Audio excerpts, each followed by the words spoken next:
Hello everyone, my name is Ben and welcome back to Pass the AUXCORD, a channel where I do apologize if my AC is running a little bit loud in the background because I don't feel like dying of heat stroke today. Today we're going to be taking a look at the new EP from Atlanta rapper, singer, Ricardo Valentine, otherwise known as Black, called 6-Piece Hot EP. It was 2016, believe it or not, when Black came onto the scene with his 2016 album Free Black, which featured his breakout single Problems that kind of put him on the map, gained him a sizable fan base that still stays with him to this day for the most part, and really got him some notoriety. Now, it took a total of 2 years before he dropped his next album, which is a pretty sizable amount for the modern trap landscape, that was called East Atlanta Love Letter. Through these two projects, he was kind of part of the emo trap wave, while certainly belonging to it a lot less than Lil Peep or Nothing Nowhere, someone to that degree, but especially the fact that Problems was his biggest song for a sizable amount of time, he did identify with this more emotionally edged,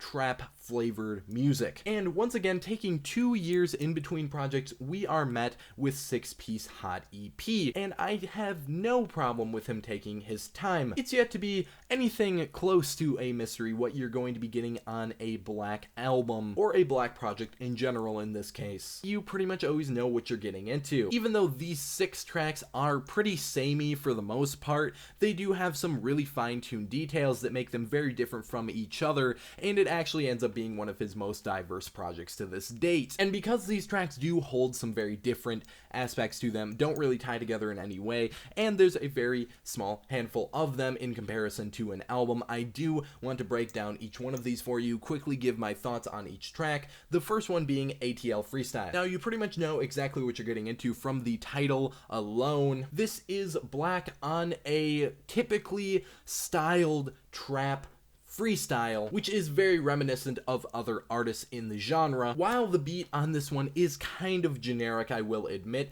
I do like it for its acoustic guitar samples that are sprinkled throughout, giving it a totally different edge than it would have otherwise. It's nothing necessarily new by any means, but it is a nice little accent. The lyrics here are delivered in a pretty steady flow with the R&B stylings that he usually takes up, and they focus on Ricardo's current situation in Atlanta. It's pretty much your typical braggadocious yet somewhat conscious affair, but I certainly hope that this is actually a freestyle and not something that was titled in that way, as some freestyles are nowadays, because this definitely provides some of his weakest lyrics to date. One that particularly stood out to me: I sacrifice most of my time so my daughter can take vacations in bumfuck, particularly stood out to me as pretty odd, because even though it's pretty clear exactly what he means, it still sounds really off and borderline creepy, even though that's totally not the intention. Long Nights is the next track, which takes a more smooth, sensual trap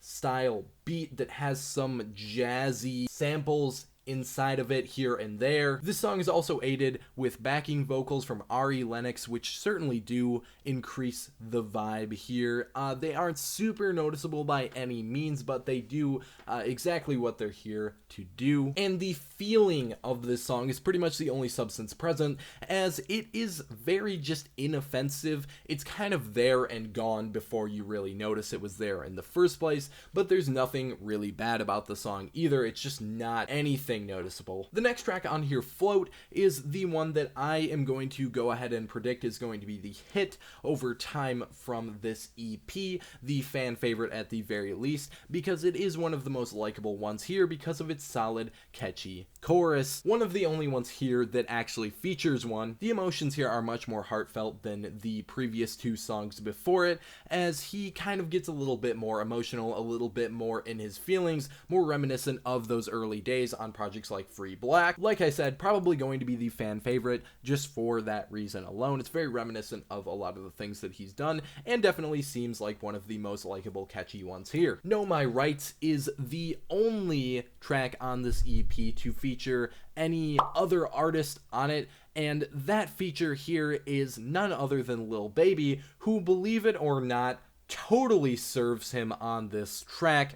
Yes, that Lil Baby. Now, I do want to make note of the fact that Lil Baby has been making strides in the right direction as of late. Totally been working on his technique, but he knows exactly what he's doing here. Just look at the opening lines of the verses. Needless to say, Baby's performance on here is absolutely impressive, especially for what you might think that you're getting into with it. However, Black's performance on here is so far from notable that I'm having trouble remembering anything about it, even though I just recently listened to it. It's just so non-standoffish, and the beat here really makes me wonder if just because the beat is titled on YouTube as Black type beat and you can lease it for $20 doesn't necessarily mean that he actually has to use this beat. Like, you know, it's there, but you might want to go for a different thing. This one, other than Lil Baby's feature, is just really dull. Elephant in the Room, to directly contradict that last track, is one of the most impressive ones here, with a very psychedelic beat that kind of sounds like a mesh of Tame Impala and Mac Miller over some trap stylings,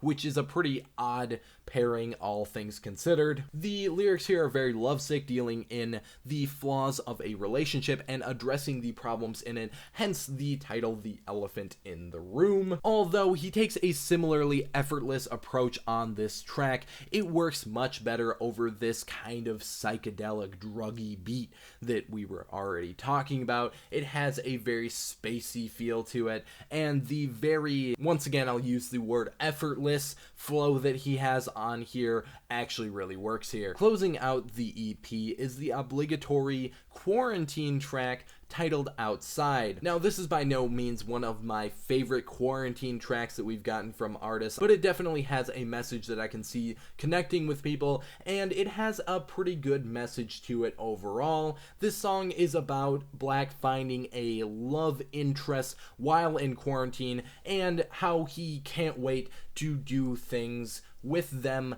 once being outside with another person is safe. Like I said, this can definitely connect to a select crowd, and I do want to stress that, even though I think that it's a little bit on the corny side of things. I don't know about the phrasing of this chorus though, definitely not doing him any favors. So all things said, there's nothing that stands out to me as bad on this EP, but there's not a lot that stands out one way or the other. It is mostly just something that you can put on in the background. It's very inoffensive, and for the most part, it's pretty bland and predictable. What you thought of this EP down in the comment section below. I would love to hear your thoughts and opinions. Drop a like on the video if you did like what you saw today, and subscribe to the channel for more music related content coming your way. Make sure to hit the bell notification for that very reason as well. But that is just about going to wrap it up for this one, and I will see you in the next video.